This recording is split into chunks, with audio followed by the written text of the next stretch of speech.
السلام علیکم۔ سیدنا سعد بن معاذ انصاری رضی اللہ عنہ کی شہادت پر رسول اللہ صلی اللہ علیہ وآلہ وسلم کا ارشاد گرامی۔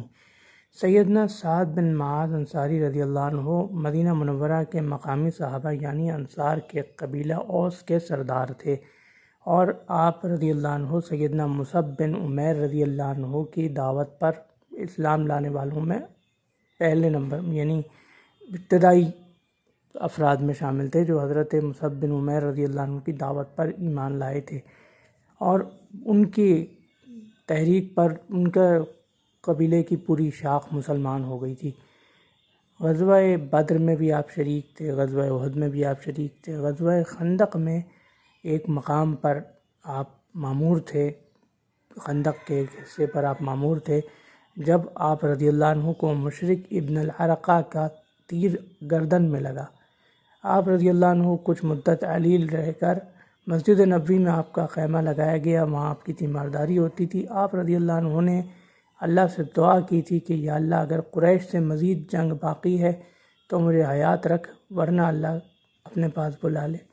پھر حضرت سعد بن معاذ رضی اللہ عنہ ہی سے حضور اکرم صلی اللہ علیہ وآلہ وسلم نے بنو قریظہ کے عہد شکن یہود کے مقدمے کا فیصلہ بھی کروایا۔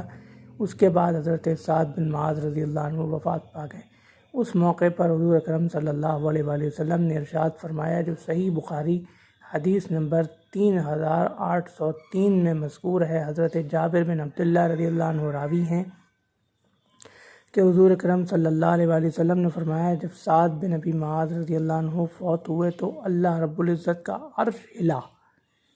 یہ حضرت سعد بن معاذ رضی اللہ عنہ کی حضور اکرم صلی اللہ علیہ وآلہ وسلم کے نزدیک، اور سب سے بڑھ کر یہ کہ اللہ رب العزت کے نزدیک مرتبے کو یہ بات ظاہر کرتی ہے کہ جب حضرت سعد بن معاذ رضی اللہ عنہ کی وفات ہوئی تو عرش الہی متزلزل ہوا، عرش الہی ہل گیا۔